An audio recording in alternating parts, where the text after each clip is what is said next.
نجو نشوفوا ضربوا كانوا شهدت في هذا 40 دقيقة تقريبا.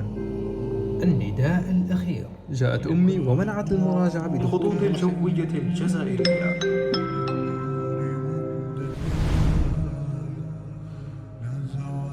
السلام عليكم ورحمة الله تعالى وبركاته أصدقائي الجميلين، كي راكم غاية لاباس؟ الحمد لله. باقي 19 يوم للباك وما زلنا مستمرين في سلسلة يومية طالب بكالوريا. هذا الفيديو جاي سبيشال شوية لأنه راح يكون تحدي بيني وبين واحد صاحبي نور الدين. غادي نحط لكم رابط القناة تاعه في الوصف، فما تنسوش تحطوا لايك واشتراك بالقناة. ثانك يو سو ماتش على الدعم تاعكم المستمر هذا. ويلا بينا نبدا التحدي ونوري لكم التحدي اللي راح نديروه اليوم كيفاش راح يكون. في صاحبي بدا وانا مازال ما بديتش. راح نشرح لكم بالخف تحدي اليوم. انا بالنسبه لي راح نراجع فيزيك، وحده الكهرباء، والتاريخ، الحرب البارده، تواريخ برك، ومراجعه خفيفه في الجغرافيا. كما تعرفوا كما العاده انا نقرا بتقنيه البومودورو، ودروك حنا رانا دايرينها على 50 دقيقه ونريحوا 10 دقائق. اذا يلا بينا نبدو التحدي. اول تحدي نبدا به واللي هو تحدي الفيزياء. ديجا راني وجدت الحوايج من قبل ودروك ما عليا الا اكتب واستمع للاستاذ. ما تسمعش واش يحكوا لك عليا شريكي، باسكو انا لو كان نحكي لك عليهم تيفهم تما هكا كل واحد يتبعو، كل واحد يشد روحو يعرف روحو شي سوا. انتوما ما تعاشروش، ما نقدرش نفهمك. خوتي انتهى وقت الحصه الاولى والان وقت الاستراحه. ثم دروك غادي نديروا عمليه التوثيق بيني وبين نور الدين. هو يبعث لي شقرة وانا نبعث له شقريت. وها نحن نتواصل على منصة الانستغرام. اللي مراش متابعني غيره مراتي. خوتي الانستغرام تاعي ها هو زيد نقطة عبو. ها هو الانستغرام تاعي. دقيقة نديرلكم بالفاتر راك نقلشوا الانستغرام تاعي شوية. ها هو، وغادي تلقوه تاني في رابط الوصف هكا باش تشوفوا يومياتي وزعما بزاف صوالح في الانستغرام اللي نديرهم كل يوم تقريبا. اللي يروح للانستغرام من اليوتيوب للانستغرام يكتب لي بلي انا جيت من اليوتيوب هكا باش نعرف اسكو بزاف يجوا ولا لا. ودروك نجي نشوفوا انا شو قريت في هاد 40 دقيقه تقريبا. انا قريت تمرين كهرباء، حليت الجزء الاول وشويه من الجزء الثاني تاع شحن المكثفه وتفريغ المكثفه. خوتي مبقاليش الوقت وكيما العاده تعرفوني بلي انا روطار. تما غادي نعاود نجيب حاجه ناكلها باسكو جوعت بزاف ولا نشربها، ونعاود نجي نبدا في الحصه الثانيه تاع البومودورو. لازمني نكون حاضر قدام ما تكمل هذا الاربع دقائق. وها انا زيد عدت من جديد بعد الاستراحه التي دامت مدتها ربع ساعه. خوتي هذا اكتيفيا، هذا الياغورت اقسم بالله غير ادمان، من افضل افضل افضل افضل المنتجات اللي صنعتها الجزائر. هذا مشي جزيري دانون، هذا مشي جزيري، خيبة امل. المهم تفكرت بلي مازال ما شربتش المكمل الغذائي تاعي اللي راني مهبلكم به. غادي نشربه دروك، وديجا راني بديت الحصه الثانيه من البومودورو. نشربه خفيف ظريف ونكمل في تحدي الفيزياء.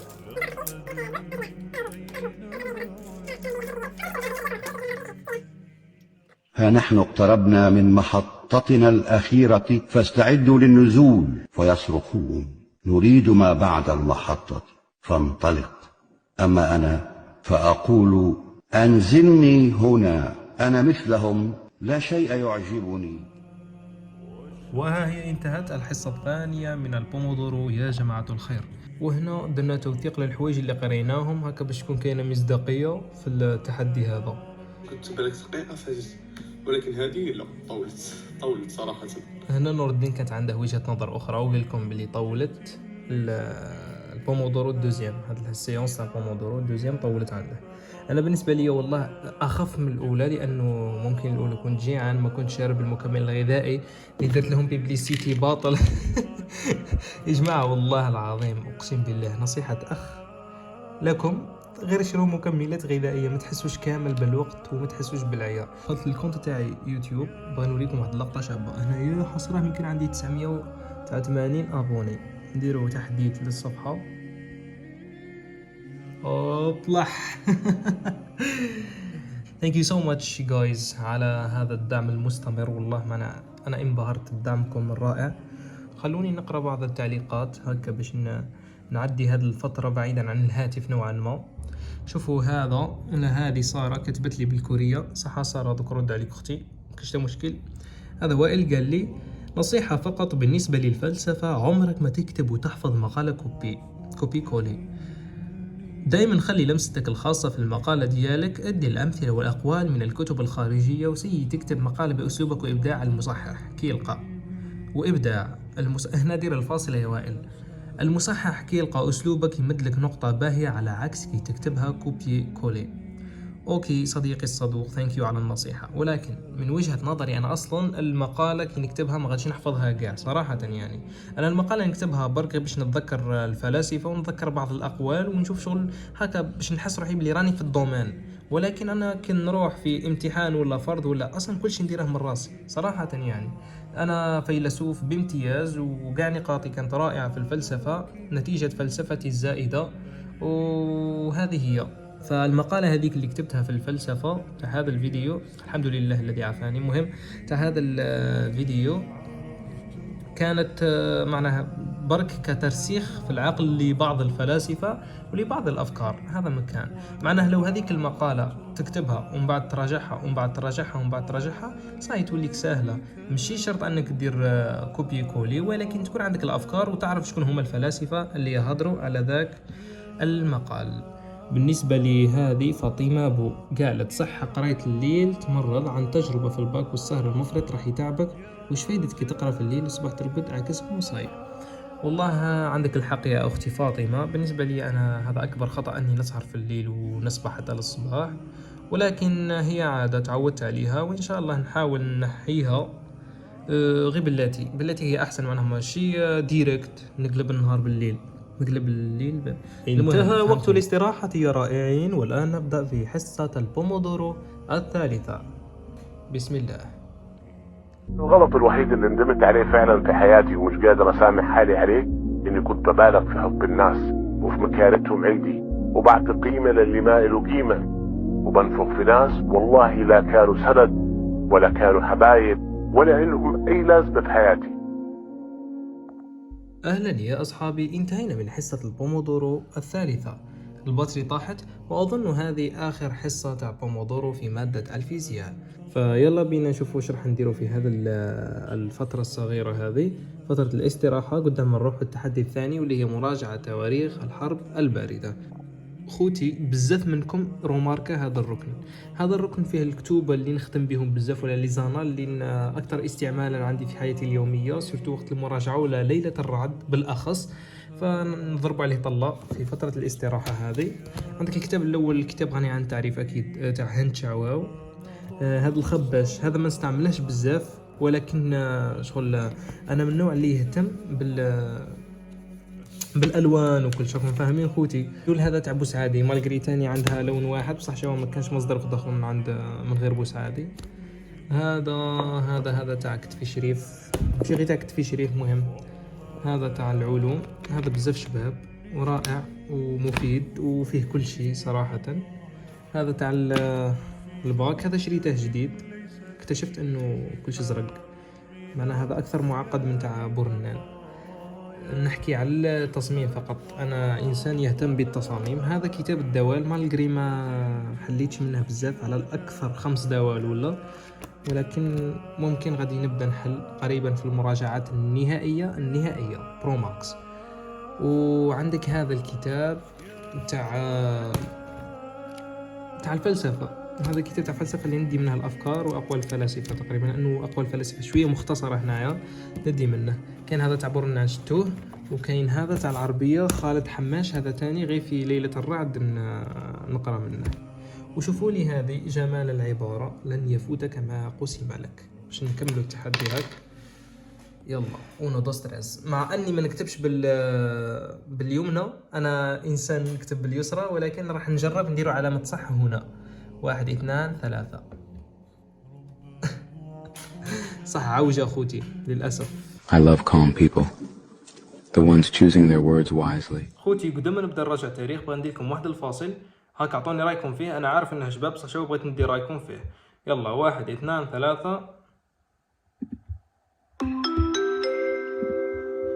النداء الأخير إلى كل ركاب رحلة البكالوريا، الرحلة رقم 2025 المتجهة إلى النجاح والتفوق. يرجى من السادة الممتحنين التوجه فورا إلى بوابة التاريخ، فهذا هو النداء الأخير. نعلمكم أن الطائرة ستقلع بعد لحظات، فهيا اربطوا أحزمة الاستيعاب وافتحوا دفاتر المراجعة وودعوا التأجيل والكسل. الرحلة ستمر بمحطات مهمة. أيها الطلاب الأعزاء، الرجاء مراجعة التواريخ قبل الإقلاع، فالنجاح لا ينتظر المتأخرين. نتمنى لكم رحلة موفقة ومراجعة ممتعة وبكالوريا ناجحة بإذن الله على متن الخطوط الجوية الجزائرية. ياضرا خوتي ياضرا، والله بالله عليكم قولوا لي تقييمكم للصوت من 10. يلا كاع كيما راكم دروك حبسوا الفيديو روحوا قيموا الصوت من 10، واذا عجبكم فنولي ندير لكم لي فلوغ هكا بصوتي الاذاعي، انا مسميه صوتي الاذاعي. اذا ما بدون اطاله مالغري رانا طولنا، هيا بنا الى تحدي التاريخ. تشاو. غادي نبدو التحدي تاع التواريخ مع البومودورو تاع هاري بوتر. نظن انه التواريخ غادي تكون سهله، سيرتو كي راني عارفها، فغادي غير نراجعها. اي دونت ثينك سو باللي غادي تستهلك كاع 25 دقيقه، فنظن 10 دقائق راهي كافيه باش نحفظها ونراجعها، مالغري راني فاهمها وحافظها ومكررها ومراجعها. اذهب ايتها الشعره. المهم مانيش مراجعها، لازم لي دروك نراجعها، فهكا باش تكتمل قائمه الجدول. من المشاكل اللي الشباب اليوم تسألها شو تبى تسوي؟ أنا أبى أسوي شيء يغير العالم. مش مهمتك تغير العالم، غير نفسك. يوم تغير نفسك العالم بيتغير. وجعل له نورا يمشي به في الناس. أنت تمشي، لو أنت كونت هذا النور فيك اللي هو العلم والثقافة والأخلاق والنجاح، يوم بتمشي في الناس أنت بتعديهم، تبى تأثر فيهم، هذول بيأثرون في غيرهم ويأثر في غيرهم، بيتغير العالم. وها أنا كملت المراجعة الأولى وحبست البومودورو. ما راحش نكتفي بها منها كمراجعة نهائية، ولكن غادي ندير هنايا كروة، لأنه راح نزيد حداها 3 كروات، يعني من الباك تنكون كملتهم كاع. بالنسبة للدرس الأول، خلاص الدرس الأول تقريبا تواريخها كاع حفظتهم. الدرس الثاني كاع تقريبا ثاني حفظتهم. عندك الدرس الثالث، الدرس الثالث شويه راه تتلف لي في مؤتمر مالطا، ربطته بلدات نيسانس تاع وائل ولد خالتي، مع انه هو زيد في 2012 ولكن 3 ديسمبر. المهم كملنا تحدي مراجعه تواريخ الحرب البارده، والان لازم نديروا الكروه باليد اليسرى. بسم الله على بركه الله. الكروشي الدوزيام قتلنا مراجعة خفيفة في الجغرافيا، نروح نراجعوا مراجعة خفيفة في الجغرافيا بإذن الله. نكملوا تبالي غير هذا البومودورو، ولكن نحس أنه الجغرافيا لازم نعطيها وقت كافي، نصف ساعة ولا، لأنه الجغرافيا راني شوية روطار. النداء الأخير لمادة الجغرافيا. اذهب يا تاريخ. إذا نبدأ بهذا حيوية الوسط الطبيعي لأمريكا. سبحان الله، شوف هذا الفوتو كي تشوفها تتفكر بلي كان كاين هنا بني آدم وراه جبال فوقها، معناها تتفكروا بلي بني آدم في طبيعة، وحده نهر، من راه في الأرض، وموراه تضاريس، مساحة كبيرة، مناخ كذا وكذا. سبحان الله. فهذه الطريقة راح نعتمد عليها، لأنه مازال ما حفظتش تقريبا تواريخ، مازال ما حفظتش دروس الجغرافيا. فنبدأ على بركة الله بهذا حيوية الوسط الطبيعي لأمريكا. كما قلنا عندنا تنوع المناخ، اتساع المساحة. جاءت أمي لكي تطل علي. اتساع المساحة. ما هذا؟ شو بعض المكسرات. شكرا يا أمي. هذا بيستاش وهذا. شكرا ماما. من بعد نجي نسلم عليك، خاطر دروك نشات الكاميرا من بعد. جاءت أمي ومنعت المراجعة بدخولها الجميل. جبنا هذه المكسرات إجا شفتوهم زعما هكا على أساس ندير لكم تقديم جديد، فما راحش ناكلهم دروك، راح ناكلهم في الجلسة اللي بعد. هذه آخر مراجعة في الجغرافيا. سبحان الله، والله ما حسيت بالوقت والله. وضروك كل ما يجبدوا لي على حيوية الوسط الطبيعي لأمريكا نتفكر هذا البنادم وش كان حذاه. سهلة مهلة، دقيقة غير تشوف لا فوتو تحفظ بعد تتفكر. شوفوا هذه أثر القوة، قوة الولايات المتحدة الأمريكية على العلاقات الاقتصادية. تتخيل بلي هذه شركة وحدها بنك وحدها شجرة وحدها بورصة، البورصات. فالشركة هذه أكيد غادي تكون شركة متعددة الجنسيات. هذا بنك، المؤسسات المالية، هنا البورصة، تسيير البورصات، هنا إنتاج زراعي حداهم شجرة، وهنا ضخامة الواردات يمثل الضغط على الشركات. هذه شحال مهم، فهمتوا؟ الاتحاد الأوروبي هذا كتعريف ممكن يجينا هو شراكة اقتصادية سياسية.